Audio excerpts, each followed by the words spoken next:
everybody, a lot of you asked for a Apple Maps tutorial, a little animation tutorial, so I'm going to be teaching you how to do that today. So the first thing we need to do is go on your iPhone or your Android. You can do the same thing on Google Maps, it doesn't really matter, but we're just going to use Apple Maps for this tutorial.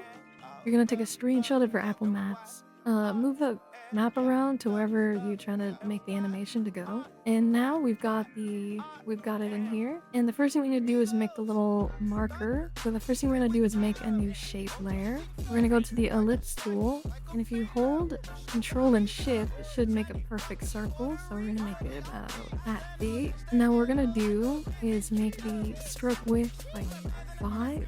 So now I've got the little marker. I'm gonna put that about right there and center it. Oops, there you go.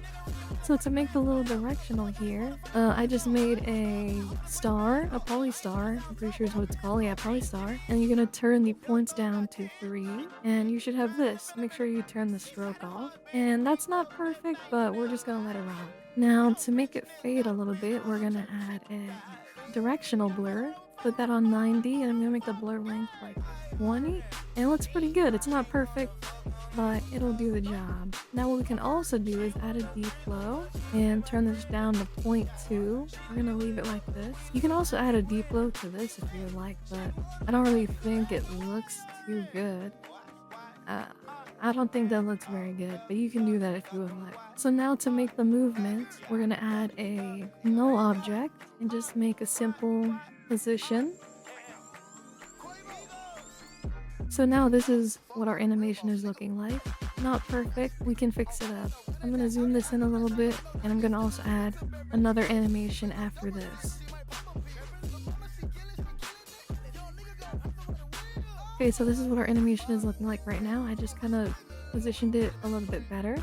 And now we're gonna add some transitions.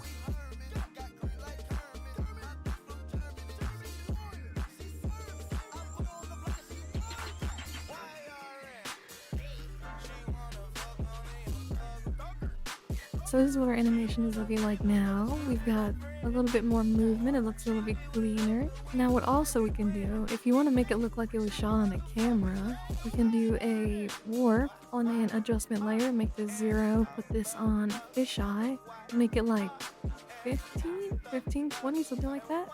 So now it's got a little bit more edge to it. I can make this 25, I guess. It's a little extreme. I'm just gonna leave it at 15. And now at this point, we're basically done realistically. Just add, you can also add text here. I did this a little bit. I'll put that on the screen.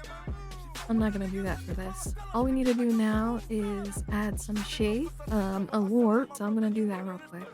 Okay, so I added some effects here, some shakes, some turbs, some stuff, and this is what the final animation is looking like. You can definitely make this a lot more detailed if you want to do 3D stuff. You can do that a little more advanced than I feel like going in this tutorial, so I'm not going to worry about that right now. But if you're interested in more tutorials like Apple Music animations, Spotify animations, like Apple Uber app animations, things like that, I'm more than happy to do that for you. Just let me know in the comments section. I really appreciate you watching. Like, subscribe, I appreciate it very much. And bye-bye.